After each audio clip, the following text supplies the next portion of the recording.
Surah 96, Al-Alaq, the clot.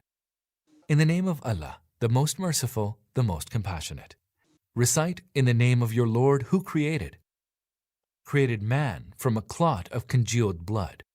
Recite, and your Lord is most generous, who taught by the pen, taught man what he did not know. Nay, surely man transgresses, for he believes himself to be self-sufficient. Surely, to your Lord is your return. Did you see him who forbids? A servant of Allah when he prays. Did you consider, what if he is on the right way and enjoins piety? Did you consider, what if he gives the lie to the truth and turns away from it? Does he not know that Allah sees everything? No, indeed. If he does not desist, we shall drag him by the forelock, by the lying forelock steeped in sin.